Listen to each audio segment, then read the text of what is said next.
ini menambah wawasan dalam bidang sistem pendukung keputusan, terutama mulai penggunaan metode SMART untuk mengeksplorasi elemen-elemen yang mempengaruhi keputusan calon mahasiswa baru.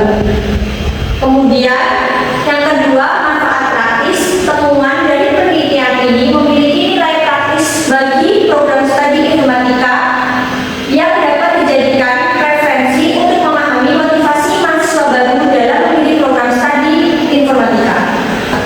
Selanjutnya yaitu pengertian sistem pendukung keputusan atau SPK. Sistem pendukung keputusan merupakan suatu sistem atau pendekatan yang digunakan untuk membantu proses pengambilan keputusan dengan memanfaatkan data, model, dan teknis analisis tertentu. SPK dirancang untuk mendukung keputusan dalam menangani permasalahan yang bersifat semi terstruktur maupun tidak terstruktur, sehingga keputusan yang dihasilkan menjadi lebih objektif dan sistematis. Selanjutnya yaitu pengertian metode SMART. Metode penilaian multi atribut sederhana atau SMART adalah salah satu metode sistem pendukung keputusan yang paling banyak digunakan karena konsepnya sederhana dan mudah dipahami. Melalui tahapan perhitungan yang sistematis dan terstruktur, metode ini memudahkan pengambil keputusan untuk menilai alternatif berdasarkan beberapa kriteria. Selanjutnya yaitu metode pengumpulan data.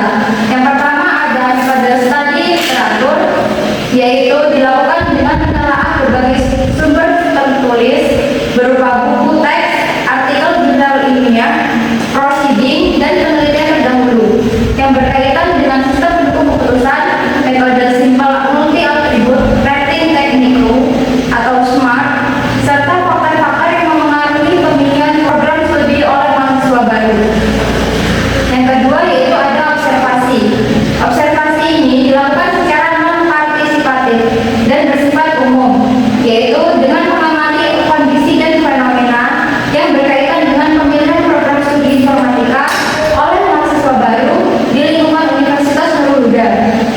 Observasi ini tidak dilakukan melalui wawancara atau penyebaran kuesioner, melainkan melalui yaitu yang pertama pengamatan terhadap kecenderungan minat mahasiswa baru terhadap program studi informatika, yang kedua pengamatan terhadap kondisi lingkungan akademik yang berhubungan dengan pemilihan program studi informatika, dan yang ketiga yaitu hasil observasi dilakukan sebagai dasar dalam memahami konteks penelitian, khususnya untuk memperkuat relevansi yang digunakan dalam analisis metode SMART.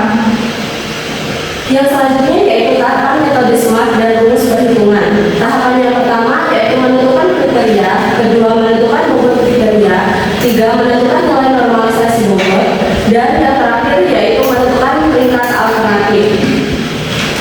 Tahapan yang pertama menentukan kriteria. Pada laporan ini kriteria sudah ditentukan terlebih dahulu, yaitu yang pertama ketertarikan pribadi, kedua peluang karir, ketiga kesempatan kerja, keempat pengaruh lingkungan, lima perkembangan teknologi informasi, dan enam kualitas program studi. Selanjutnya yaitu bobot kriteria. Kita memberikan bobot pada setiap kriteria. Pada kriteria pertama bobotnya yaitu 25, kriteria kedua yaitu 20, sampai kriteria terakhir yaitu bobotnya 10. Total dari semua bobot dalam kriteria ini yaitu 100. Tahapan selanjutnya menentukan nilai normalisasi bobot. Hasil dari normalisasi yaitu kriteria pertama 0,25, kriteria kedua yaitu 0,20, dan seterusnya sampai kriteria terakhir yaitu 0,10.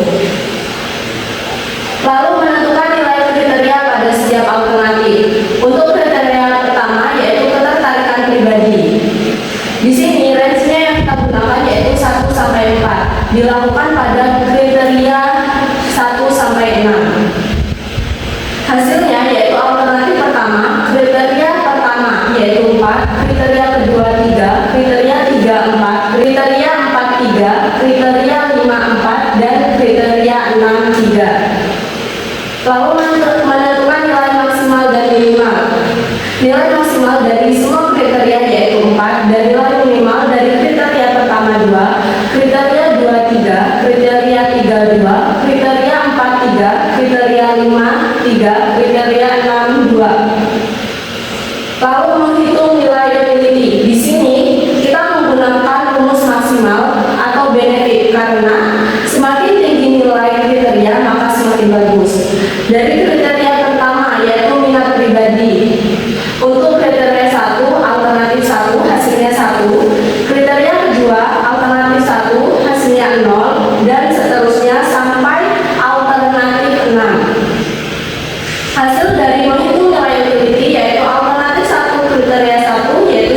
kriteria 20, kriteria 31, kriteria 40, kriteria 51, dan kriteria 60,5. Begitu